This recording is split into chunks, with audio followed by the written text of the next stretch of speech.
Thank you for joining me on the Fire Rescue Wellness Podcast. I'm your host, AZ. I find the research and resources and then provide the fire service with the so what, now what, to ensure the health and well-being of every member of our profession. Together, let's thrive. Hey listeners, it is AZ.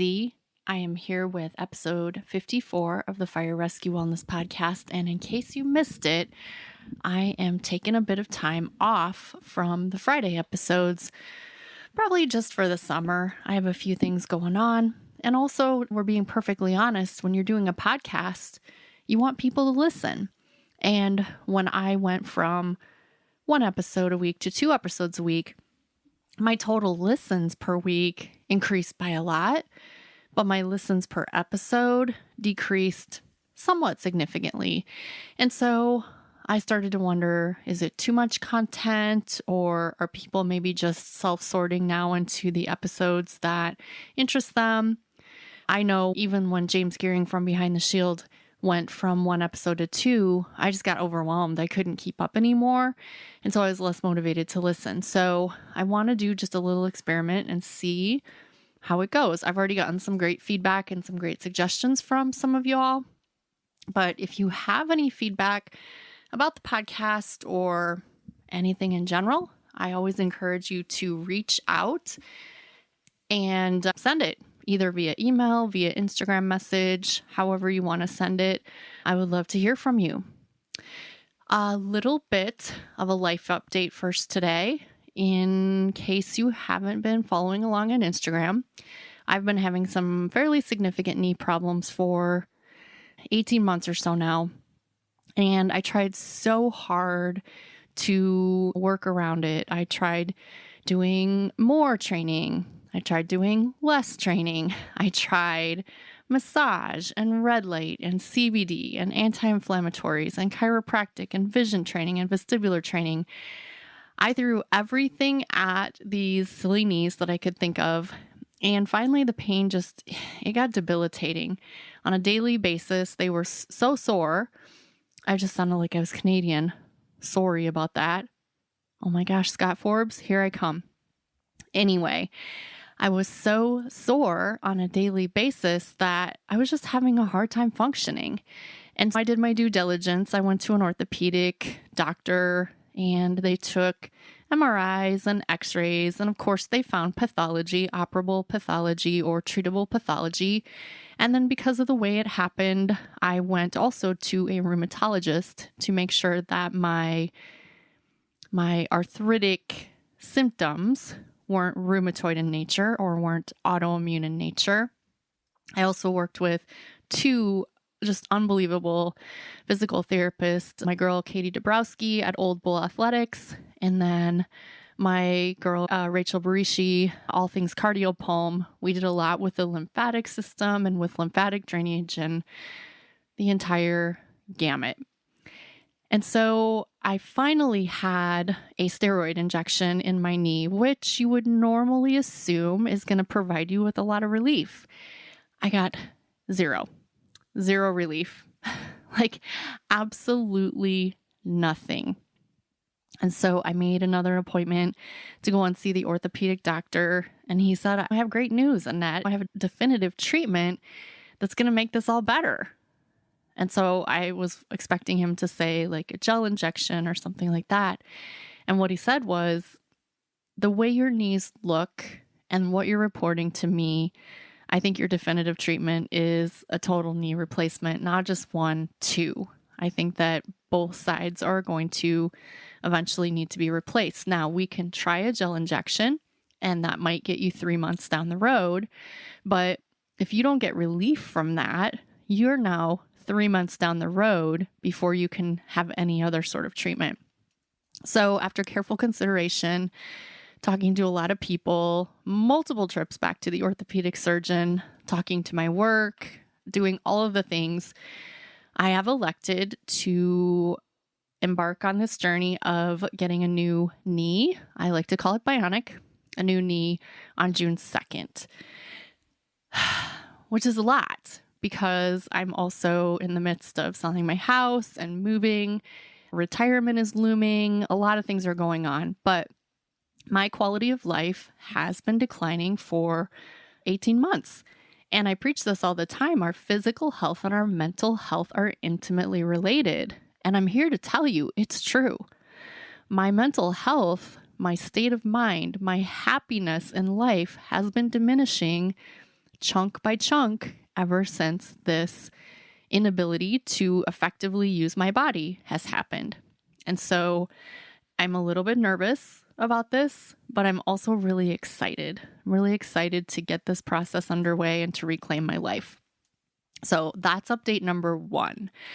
Update number 2, in the Bible, they have BC and AC, before Christ and after Christ. Well, in my life, I have BA and AA, before Andy and after Andy. Andy is my best friend, and he has been my best friend for 19 years now. We met on a call. He is a police officer. I am a firefighter. We met on a call, and he ended up riding to the hospital with us for the protection of the ambulance crew. We played 20 questions on the way to the hospital, and the rest is history. We have been friends for 19 years. So BA and AA, before Andy and after Andy.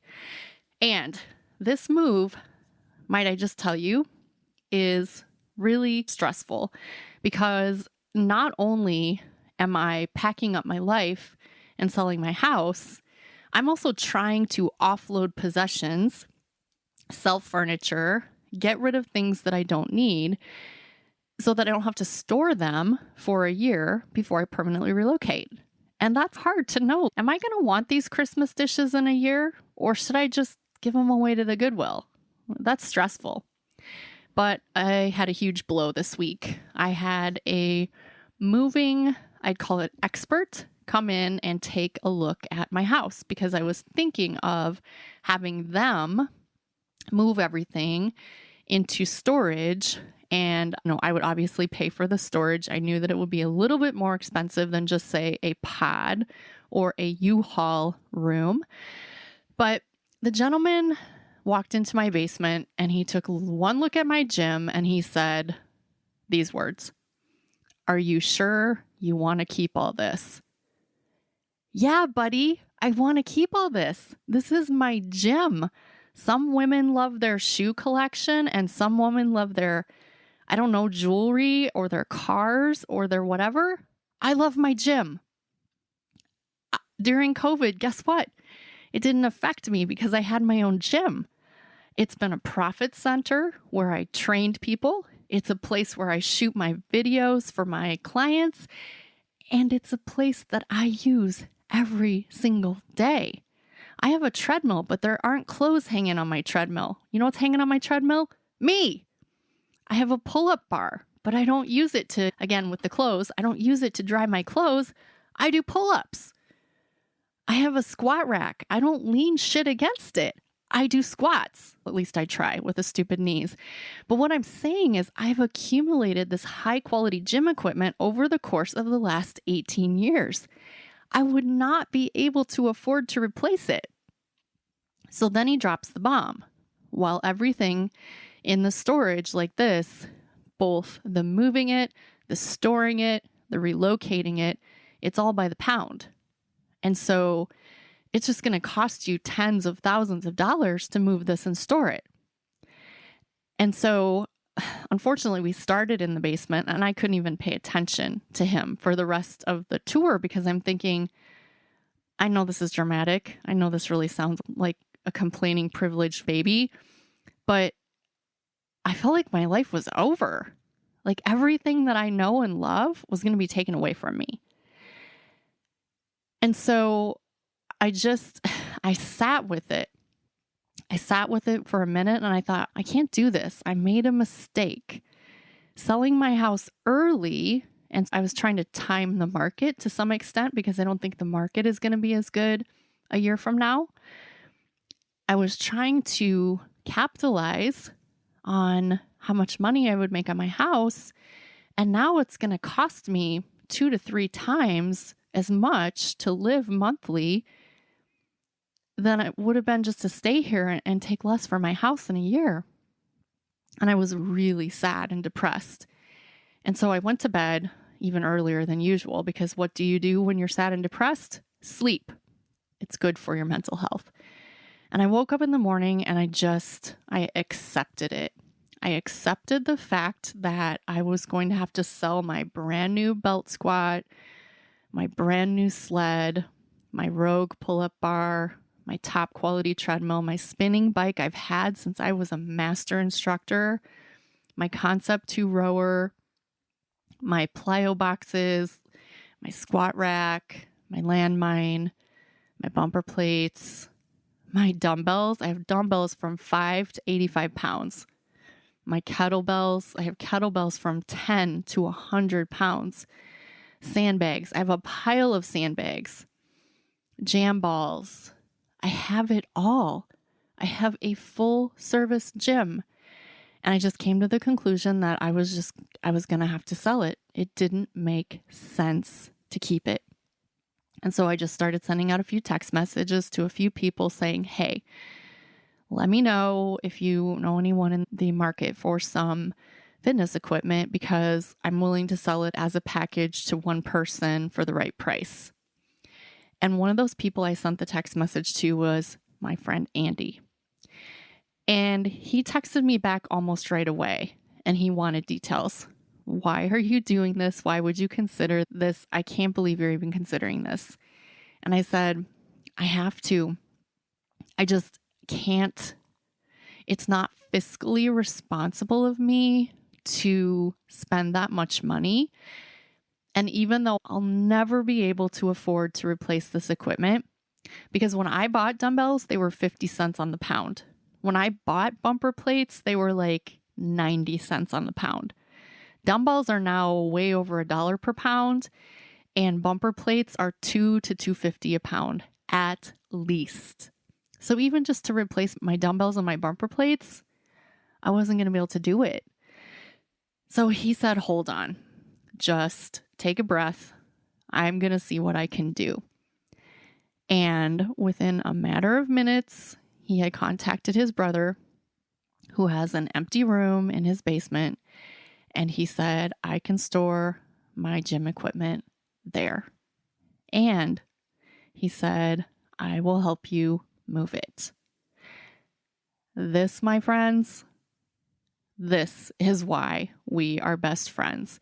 He knew how important that was to me, and he jumped in and helped me find a solution in a matter of minutes. And so thank you, Andy. I appreciate you. Thank you, Nick. I appreciate you. And I am so happy that I'm going to be able to keep all of my gym equipment. So that's my life update. Let's actually hop in now to talk a little bit about gym equipment. We will get to that topic in a minute, but I get this question all of the time. In fact, I have someone who set up a discovery call with me for this coming week about this exact topic, which is, I feel like we need to set up a fitness program at our fire department, and I don't know where to start. Can you help? First of all, I truly believe that departments don't need a fitness program. They need a comprehensive health and wellness program. Fitness is a part of that health and wellness program, but if you are looking just for a fitness program, I think you're missing such big pieces of it. And so I have this sort of set up in a hierarchy of importance. And to some extent, as a department, you can choose your own adventure. You can pick and choose the pieces that you're missing or where you need some help. But I really believe that by starting at the beginning and prioritizing the correct things, you're going to be so much more successful in the long run. Before I forget to tell you, I mentioned discovery calls. If you ever want to set up a discovery call with me, all you have to do is go to my Instagram bio and click on discovery call, or I will also put it in the link to the show notes. And a discovery call is basically a 15-minute call where you tell me what your challenge is, what you're looking for, and I help you figure out, can I help you or can I point you in a direction to other resources? And so if you're hopping on a discovery call hoping to get a comprehensive plan for your department and a whole bunch of help, you will be disappointed. But I will tell you if I can help you, or I will give you some alternative resources on a discovery call. So what I'm going to be talking to this gentleman about when we have our discovery call is the first thing I'm going to say is, do you have in place comprehensive medical physicals? In other words, NFPA compliant medical physicals. And to some extent, we can also make this into a little bit of a hierarchy, because some departments will say, we're too small, we don't have enough money, we're volunteers, we can't afford to give our members a physical. And so my comeback to that is, everyone is entitled to a yearly physical through their insurance. And so at the very minimum, members should be going to their personal doctor every year and getting as comprehensive of a physical as they possibly can. One step up from that would be a physical and then NFPA compliant blood work. And so all of the normal CBC, blood lipids, so on and so forth that the NFPA would require, that would be a step up. The next step up would be a completely compliant NFPA physical, and that is now based on your age. You get certain tests and certain quote unquote benefits based on your age. And then one step up from that would be the NFPA compliant physical, including extra blood work such as sex hormones, insulin, C-reactive protein, so on and so forth. All of these sort of extra screenings that would be important for firefighters to have. Potentially cancer screening, ultrasound cancer screening, potentially ultra-fast heart scan. Any sort of extra testing, I think, would be that upper echelon of physicals. But at the very least, if you're talking to me about a health and wellness program, every member of the department should be getting a physical every single year. That's step one. Step two is providing your members with time to be active. Time is our most valuable resource. And if we tell people they need to do something, but don't give them the time to do it, we're setting them up for failure. I just got off the phone with Joe Galley, Elgin, Illinois' union president, and we were having a great conversation about supplementation and exercise and all of the things. And somehow we got on time. And I said, Joe, here's the problem. COVID taught us that we don't have to do stuff in person. We can do stuff remotely or on a Zoom call. But my department now, instead of having us come together for EMS training once a month for 3.5 hours, they're just putting that training on the schedule and we're responsible for getting it done, but we're not provided with the 3.5 hours anymore. And so we've lost the resource of time, but we're still having the expectation of getting the training done. And that's a problem. So before we assign any training, physical fitness, anything like that, we need to carve out time in the schedule for the people to get it done. What you can do, and what has worked really well for our department, is doing an analysis of your runs, of your call volume. And you can identify the time of day where you're least busy, and then you could designate that as your physical fitness training time or your physical education training time. Meaning if you're having someone come in and talk about nutrition or sleep, you would have it during that designated time. Plot twist, or maybe shortcut, I don't know what to call it. Most departments, their least busy time is between 4 a.m. and 9 a.m. So we just do it pretty much first thing in the morning. 7:30 a.m. is when we have our physical fitness time. To decrease the barrier of entry, in our physical fitness clothes, we do our rig checks, we have our morning meeting, and then we do our physical fitness, and it's done for the day.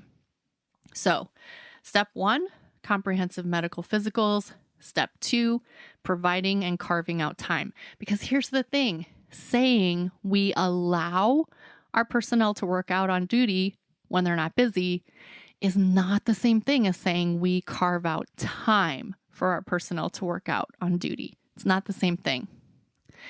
Number 3 is education. It's very interesting, but firefighters seem to respond well to educational programs presented by culturally competent people. They don't respond well to education from people who talk to them like they don't understand the job. And so I feel like my education is often very well received because I not only have the background in strength and conditioning and nutrition, I have the background in firefighting as well. And so I'm never going to say something ridiculous to them regarding sleep or time management or nutrition or anything like that because I understand the job too. But bringing in highly skilled but culturally competent people to do educational programs is very impactful in the fire service. So that's number 3, providing education. Number 4, I would say, is providing coaching, whether that is one-on-one coaching, whether it's on-demand coaching, meaning I can make an appointment with the coach, whether that coach is coming in 3 times a week, Monday, Wednesday, Friday, and running group fitness training sessions, whatever that looks like, having someone who has an expertise, not just an interest, not just a passion in health and wellness, but actual expertise in health, wellness, and fitness, I think that's the next important step. So to recap so far, we have comprehensive medical physicals, we have carving out time, we have providing education, and not just any education, quality education. And the 4th one is hiring a coach. Depending upon what your department looks like, how big it is, that may be different for department to department, but hiring a coach, I think, is the next important thing. The next one, this may surprise you, and I'm going to give you the next 2. Space, providing space, and then providing equipment. Many departments get this backwards. In fact, they may put equipment as the number 1 thing before physicals, before time, before education. If we get them a treadmill, an elliptical, and some dumbbells, they're going to quote unquote work out. I would say back up the truck, put it in reverse, and back up fast. We need to provide them with space, with safe flooring. We need to have ventilation. We want to make sure that space isn't primarily on the apparatus floor where they're exposed to diesel fumes. If you don't have diesel recovery systems in your station, we need to provide them with space and then some basic equipment. And firefighters get excited. They want squat racks and they want ellipticals and they want the Peloton and a step mill and specialized, a hammer strength chest press. They really want big and exciting equipment. But truly, you can start with some simple pieces. You could start with some sandbags, some jump ropes. You could start with a hex bar and some bumper plates, maybe a few kettlebells. You could outfit your firefighter gym for probably under $1,000. Would it be nice to have a treadmill? Sure would. I have a treadmill in my gym. Would it be nice to have a Concept 2 rower? Absolutely. I have one of those too, and I really like it. But do I need it? No, probably not. It sure is nice to have that treadmill in the middle of Illinois' winter, but I don't need it. So number 5 is space, and number 6 is equipment. Number 7, and this is another one that tends to get bunched up at the beginning because, again, we get excited. I call this bells, whistles, and incentive swag. So things like apps, Things like a Peloton, things like t-shirts, things like you get a vacation day, an extra half vacation day if you train on shift, 4 out of 5 shifts. You get a fitness tracker watch if you sign up for this program. All of these things are nice to have, but not the bare bones and meat of the program. If you put, I would say this is the cart. And if you put this at the beginning, before the physicals, the time, the education, the coach, the space, and the equipment, again, you're setting yourself up for failure. You're getting people excited to train and work out and get fit without giving them the tools. I started this out by saying people keep asking me about a fitness program, but what they really need is a comprehensive health and wellness program. And here's what makes it comprehensive: the health physicals, the providing them time to actually get things done, the education piece. What should they be educated on? Sleep, nutrition, mental health, stress reduction, of course, injury prevention or mitigation. It's really hard to prevent injuries in the fire service. We can educate them on smoking cessation. We can educate them on drinking. We can educate them, I don't know if I said sleep already, but I'm going to say it again if I did. All of those things are pieces of the health and wellness program. Because in case you need a reminder, the way that we're losing our firefighters on duty, cardiovascular disease and accidents, off duty, cancer, and suicide. All of those things are pieces of the prevention part of the mortality risk. So, in summary, I'm going to say it one more time in case you missed any of it. First and foremost, medical physicals. Second, carve out time. Third, provide quality education. Fourth, get them some coaching, whether it's someone showing up every week or on demand. Provide them with space, get them some basic equipment, and wait till the very end for any bells, whistles, or incentives. No calls to action this week, except if you ever want to hop on a discovery call, click the link in the show notes. It'll bring you to my scheduler. And just remember, we don't solve the problems on the discovery call. I just figure out if it would make sense for us to work together. Thank you so much for listening. This has been AZ, and I